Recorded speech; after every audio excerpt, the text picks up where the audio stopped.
What's going on, guys? Today we're going to be taking a look at the footage for my very first clear of the Festival of Battles event.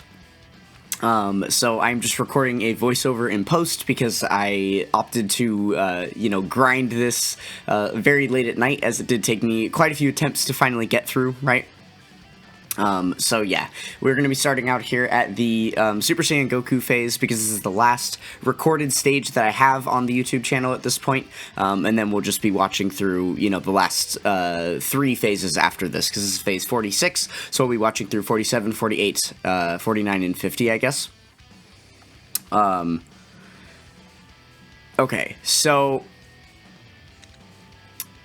the very first thing that I basically want to talk about is what we basically, like, our strat from the previous parts of the event moving up to this point. So the first tip that I want to talk about is the 7th anniversary LRs. It's really important to keep them on rotation, basically for the entirety of the event, and as you'll see in the coming turns here, they are some of our heaviest damage dealers, obviously aside from, like, the Vegito transformation, the 10th anniversary Dokkan Fest Vegito. But yeah, other than their active skills that are going to be able to provide a lot of damage, the 7th anniversary LRs basically carry us in an offensive sense here, right? And the reason for that is because we didn't rotate them off a single time through the entire event. So as you can see, they're up at the top. We're on turn 77. So they've each had about 35 turns worth of stacks. So they are quite built up. And as you can see, we do already have the Super Saiyan 4 Gogeta here fully transformed.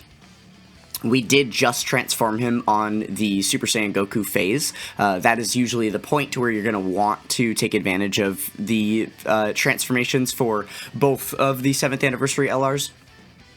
Just because at that point, the enemy's HP goes up so drastically. It basically doubles from the UI Goku phase right before to the Super Saiyan Goku. It goes from 450 million all the way up to 900 million. So yeah, that's just going to be quite drastic numbers to deal with, and without the transformations available, just being able to dish out enough damage is going to be very, very tough for you, right? So not only are we getting just more stats and base from the transformation itself, we also get what you're seeing right here. Look at how much damage that counter did. That Glorio has 800 million HP, and we knocked out a solid, like, a little bit more than a third of his HP just with the one counter attack alone, right? So yeah, being able to counter the supers in that Super Saiyan Goku phase is really important as well. So yeah, but I actually got lucky with how much damage we were able to do with the LR Super Saiyan 4s on the first turn of the Super Saiyan Goku fight. So because he had such limited HP left at the, by the time we got to that second turn, and I still had an entire third turn left as well, I didn't have to worry about transforming with the LR gods yet, and I figured we would hold on to their transformation, 1, giving them another turn of stacks, and then 2, because they're obviously going to have a really, really good defensive turn where they'll be practically invincible with the 77% damage reduction on the turn that we do end up transforming them, right? So I figured we would just go ahead and wait to do that as late as possible. I didn't really have to do it on the last one. So yeah, got a little bit lucky there with them, and didn't have to transform them. But ideally, that would be the time that you'd want to transform them, right? So yeah, as you can see, now we're going to do it here on this turn, just because, again, now we're dealing with, instead of one pool of 900 million HP, we're now dealing with 2 pools of 800 million each, so 1.6 billion total. So yeah, now is definitely a time where we're going to want to get some of these transformations going. So initially here, I did transform Vegito at this point, just to first see where the super attacks were going to be for the turn. As you can see, we just have 1 super attack from Glorio in the middle slot there, so we'll know that we need to take care of that.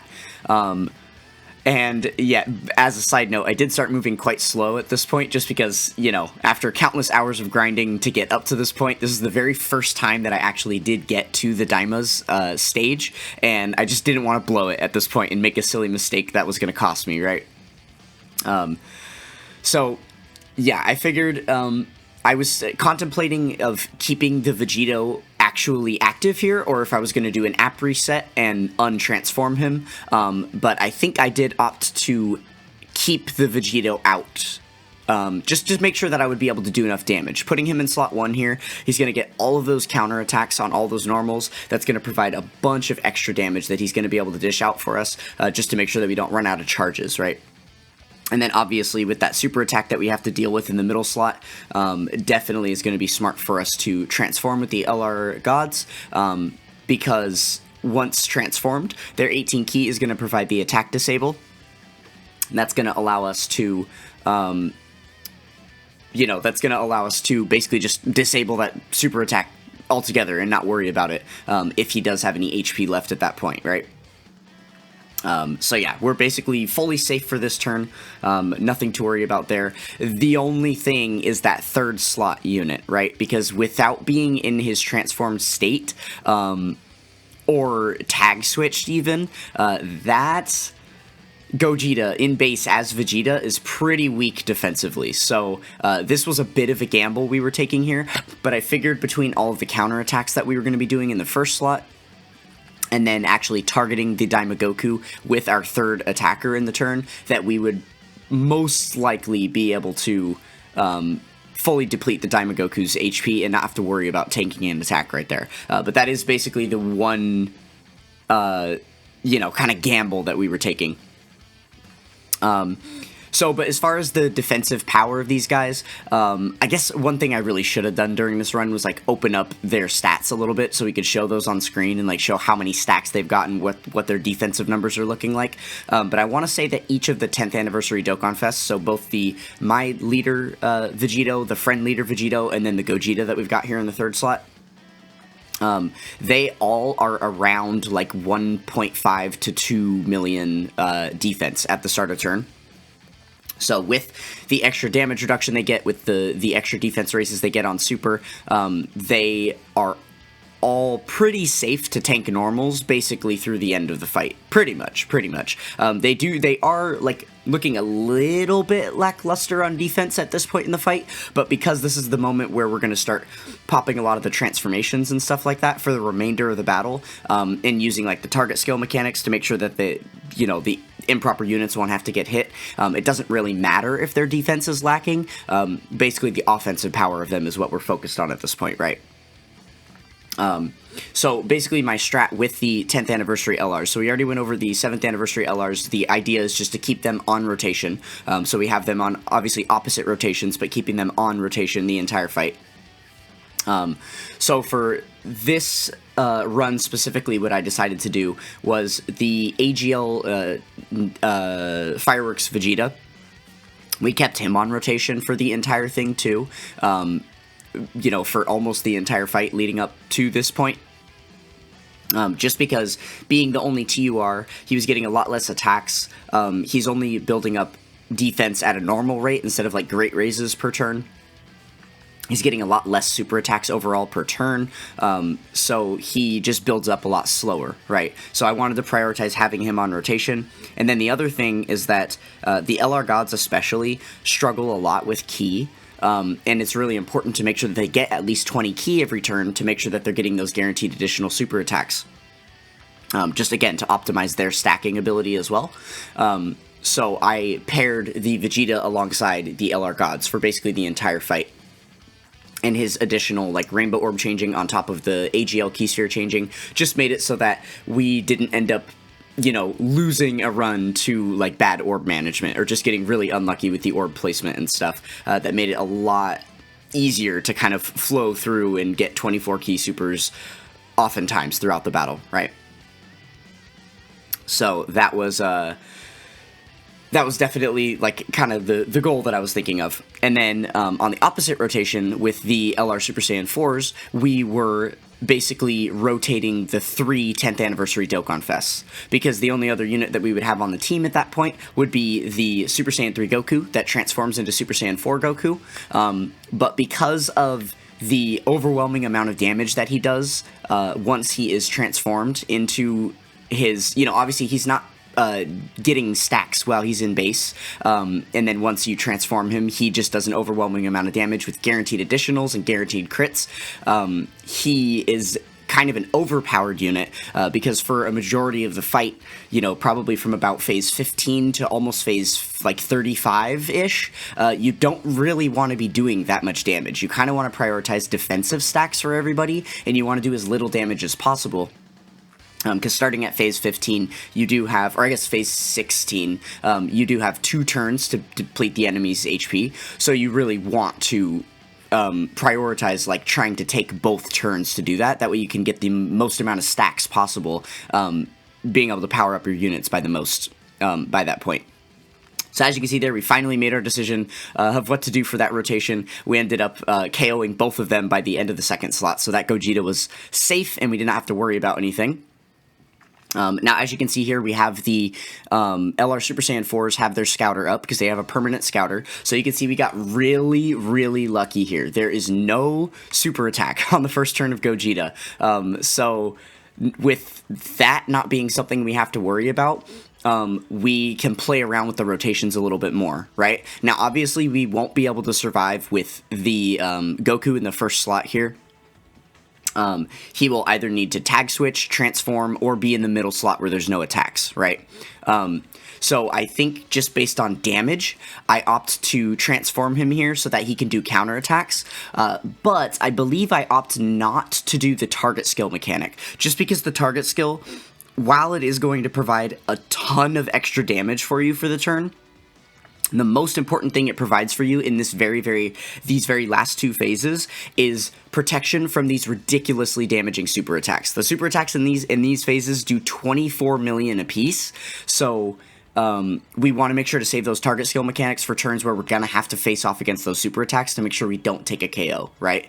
And I figured because we have 12 charges, we've got a full 4 turns to take down, you know, the enemy's HP, it wasn't like a super big priority for me to maximize all the counterattacks we were going to get on this turn. So yeah, I think I opt to just not use the target skill mechanic here and just run the rotation like this, which again is really nice because we get Vegito in the first slot, so he gets to launch all his super attacks first and then do all the counters afterward. So the placement of all these normal attacks was pretty lucky for us because then obviously his counters are going to do a lot more damage having supered first, and then we do get to keep the 2 Super Saiyan 4 units side by side, maximizing their links and, you know, their damage output for the turn as well. So yeah, this turn ends up working out pretty well for us here. Okay, so what I was saying about, you know, from stage like 16 onward, so basically for the very like first 15 phases of the fight, nothing too difficult going on. You know, we started out with those rotations that I explained, and then what I did was I took the friend Vegito and I kept him paired alongside the LR Super Saiyan 4s, and I left him like that because it's really, really easy to accidentally take a KO in like the first, you know, 10 stages or something if you're not maximizing offensive stacks with the same units every single turn, just to make sure you can keep up with the ramping up HP at the very beginning before you have a lot of stacks. And then once you get to phase 15, that's when you want to start rotating the 3 10th anniversary Dokkan Fests around. So you'll keep one of them on rotation, and then when the other one comes back onto rotation, you swap them out so that they're all sharing stacks, basically. And then once you're past phase 15, you tag switch them all so that they are prioritizing defensive stacks instead of offensive stacks. So you're not over-tuning the amount of damage you're doing, so you can actually take the 2 turns that you get, you know, to deplete the enemy's HP pool, maximizing the amount of stacks you get, and then you're also prioritizing building up their defense early on in the fight. And then once you get to about phase 35-ish, somewhere around there, that's when you're going to want to switch them back into their offensive form, because at that point, you're going to need to prioritize getting them some offensive stacks so that you can actually keep up with the massive HP pools that start ramping in at, like, phase 41, right? Once you get to the full power Super Saiyan 4 Goku, who's got 400 million HP, which is a big jump on top of the 140 million from the phase directly prior to that, right? So yeah, that's kind of the overall strat. And then as far as the Super Saiyan 3 transformation into Super Saiyan 4, I usually wait until around turn 40 to do that. Usually it's like just after the Kid Buu phase, which is phase 30. That's usually the time when I opt to transform him. You just have to get decently lucky to have one of those 2 charge fights, or 6 charge fights where you get 2 turns, where you have the first turn of it, you deplete like 90% of the enemy's HP, and then you take care of their last life bar or 2 with his transformation. Because obviously his transformation, when he's in the giant form state, doesn't do that much damage, but it does actually take up some of the charges that you need for the turn. So if you were to do it too early in the fight when you only have 1 turn to take down the enemy, oftentimes he's not going to be able to provide enough damage output to even take down the enemy. But, if you launch it too early when, the fight is still really easy, but you have 2 turns to take down the enemy, then he's just going to be doing way too much damage for you because he's in that post-transform state. So you want to hold out on that transformation as much as possible. And on this run specifically, I was able to hold off, and I think it was all the way until like turn 41 or 42 that I transformed him. So that ended up working out really, really well for us. Okay, so as you can see here, after that first turn, we were able to get not quite 50% of his HP down. So we have a slot 1 super in here. We have the Vegeta on rotation, who is a really, really scary unit to use at this point, this late in the fight, right? Obviously, if we select a lot of orbs with him, he can definitely still tank normals and stuff. But yeah, it is risky having him on rotation. So this is the point where we want to start using the target skill mechanic here. And because I had already transformed this Vegito on the turn prior, this is the last turn of this Vegito anyway, so there was no other option. We needed to use the target skill here, otherwise he was going to defuse and then we would lose access to it, right? So we use the target skill here. This is going to be our big, heavy damaging turn. Now, obviously, as you can see there, he tanks the super attack just fine, because he gets all the extra defense when he is in his active skill state.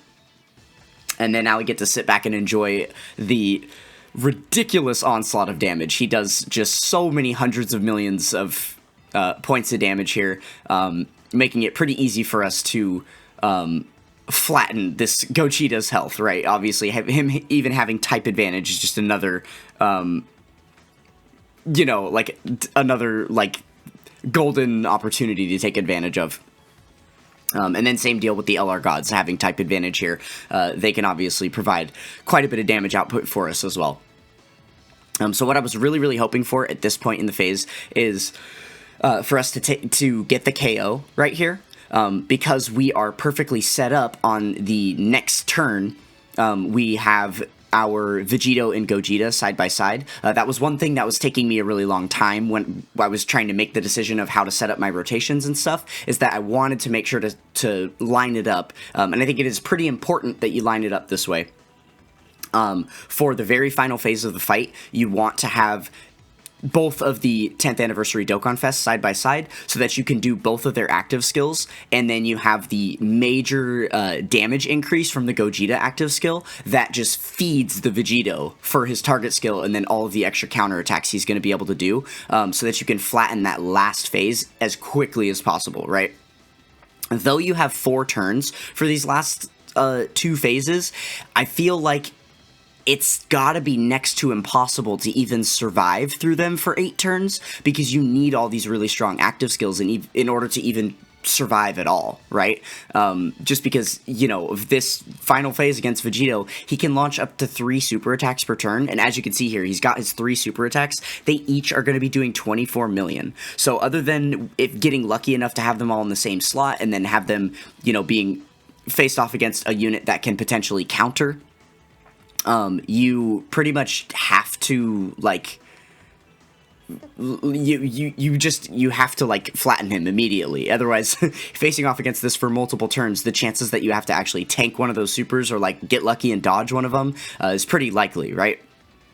So being able to fully rely on the 10th anniversary Vegito here to just tank all of it with his target skill mechanic is the best way to go. So as you can see here, we're fully set up. It's obvious what to do on this rotation. We've just got to immediately start out with that, with the target skill and put Vegito in slot 1 to get his super attacks off immediately. The other thing that I opt to do here is put Gogeta in slot 2. Now, I was considering the viability of that option just because I wasn't 100% confident. Like I said, this is the very first time I got this far in the fight, so I wasn't 100% confident how much damage we were going to be able to do. One thing that didn't end up working out in our favor is, you can notice here, this is my Vegito, not the friend Vegito. So he's only 55% as opposed to being rainbowed. And I did not prioritize his offensive stacks, I prioritized the friend's ones. So he is not nearly as strong as the friend Vegito, and I was worried that we weren't going to be able to do quite enough damage. So I really, really wanted to keep him linked with the AGL Gogeta, because they share 6 out of 7 links, right? I felt just with the overwhelming amount of damage that we're going to do with the Vegito this turn, it was probably smart to prioritize all of that.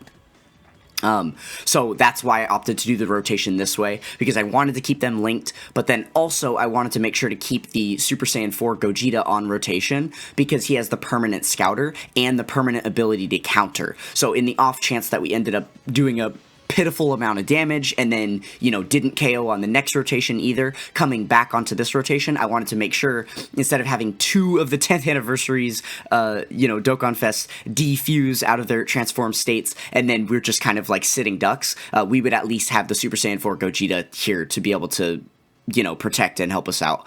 So that was why I opted to run the rotation this way, but also, obviously, like, the optimal way to run the Vegito would have been to have him in the first slot. To get his super attacks off immediately, to make sure that all the counter attacks that he does for the rest of the turn do more damage. But as you can see there, we're only suffering from 2 counter attacks that didn't do quite as much damage, just because he was in the second slot. So it wasn't a, you know, diminishing returns for having him in slot 2 that, you know, would have been for having him in slot 1. So not like a huge deal. Let's see, what else do I need to go over? Oh, I guess there's another piece, another little small chunk that I didn't mention about something from very early in the fight. There is one little intricate piece of the AGL Vegeta's kit. He's got a portion of his passive that procs a permanent 50% defense buff when your HP is 50% or lower at the end of a turn. So right from the very beginning of the battle, what I was doing starting on turn 1 is putting the AGL Vegeta in slot 1, because he is like the weakest unit defensively on the team, especially at the beginning of the fight. So he is actually very susceptible to taking damage, especially because he's got the nuking passive. So if you just purposely don't select orbs with him, then he has measly defense, right? So he can actually take that damage for you, and then you can get below 50% HP pretty quick and proc one of those turns. So that was another thing that we were prioritizing doing early on. And then once you get that 50% defense to proc for him, and then you don't have to worry about it for the rest of the battle, and you can just, you know, move on normally from there. And then, you know, obviously because everybody's defense gets so high so quickly, you can easily heal yourself back with, you know, with selecting same type orbs. And then beyond that, like, the battle doesn't really get that difficult until very late anyway, so chances are you're not going to be seeing anybody take any damage until after you've gotten your first Dokkan attack off, which will allow you to get a full heal anyway, right? So it's a pretty safe strat. I did notice a couple of times where I had attempted to do that, where I actually nerfed him a little too hard, and then he got like slot 1 supered for like 700k or something, and then I actually just took KOs. But that's why I think it's important to prioritize proccing that ability very early in the fight, so that if you end up accidentally cucking yourself that way and then, you know, taking a KO, you didn't waste an hour and a half and then do that, right? You could just roll it back after like 15 minutes of going through for a couple of turns. So yeah, I think that's basically like the full strat for every single character here. I think I've pretty much gone over what you want to prioritize, what you want to do for every single different unit. And at this point, it's pretty much like, I don't know, it like these last couple of turns, everything kind of came together. The hardest parts of the fight is like the Daima phase, and then moving into Gogeta, just making the proper decisions about the transformations, the active skills, and everything. But once we're this late in the fight, it's pretty obvious what to do. And as you can see here, we were able to do quite a bit of damage still with our Vegito. We unfortunately didn't straight up KO him, but we still had the active skill from the LR Gods to use, which did almost the rest of the HP. And then obviously all it's going to take here is like one more super attack, and he should be donezo. And we would have been in a bit of a different scenario had, you know, had he had like more HP left to where we would maybe like the 10th anniversary Dokkan Fest Vegito here that's now defused would have had to worry about tanking some attacks or something. In that case, I think I would have actually used an item. Because that's another thing, if you notice, during these final phases, I did not pop an item at all. Now, we did have the support memory active, the Goku and Chi-Chi support memory, that's buffing Bond of Parent and Child, so it's giving, I think, 20% attack and defense bonus to every single unit on the team, except for the AGL Vegeta. So yeah, that is definitely something that helped us out a little bit, but we did not actually end up using any items. We did bring a Ghost Usher and a Whis just in case for those final phases, but we didn't end up needing them. So I kind of count it as a no item clear. It's a pseudo no item clear, right? As far as the Dokkan community's eyes are concerned, I guess it doesn't technically count as a no item clear because I did use a support memory. But yeah, as you can see there, that my run clear time is almost 8 hours in full. But yeah, so we used the support memory, but no support items. So that was, you know, I was pretty excited about that. I was definitely expecting that I would have to use some items coming toward the end, especially because my 10th anniversary Dokkan Fests are at 55%. So I thought, you know, my damage output wouldn't quite keep up. But it turns out I was perfectly fine. So yeah, I think we're going to go ahead and attach the title here is what we do at the end. Might as well, since we worked so hard to get it, and that was basically the only reward that we got for doing this entire event is just the new title anyway, right? Which is kind of silly. I think the rewards definitely could be a lot better for I want to say it was about 35 hours of grinding in total for me to beat this event. Now, obviously, I haven't been playing it super consistently since it came out. It has been about a month now, almost, since it came out. I haven't played it, like, every day or anything, but that is because I do prioritize link leveling quite heavily. So, you know, I had finally made the time to pause my link leveling journey and spend the hours and hours on this event. I want to say this was about my 20th attempt or so. Maybe, like... Well, okay, I've probably done like 30 attempts overall, but some of those attempts ended on like phase 7, phase 10, things like that, with some of those early game strats messing up, or just getting really, really unlucky rotations starting out and stuff. But yeah, other than that, like, I want to say I had about like 15, maybe like 17, 18 runs, something like that made it all the way up, plus like past phase 40 that I ended up failing. But yeah, so I was excited that the very first time that I managed to make it past that Super Saiyan Goku phase onto the Daima phase, we just got the full clear, and we were able to take the W. So, yeah, I think honestly, after using the AGL Vegeta, I think this is the most optimal team for beating the event, even more so than replacing him with like the Namek Goku. So yeah, I think this team would give you your best shot. Obviously, there's some other units that can take care of it, but this is probably the best way to handle things. So we'll go ahead and finish it up here. Thank you guys so much for watching, and I will catch you guys next time. Peace!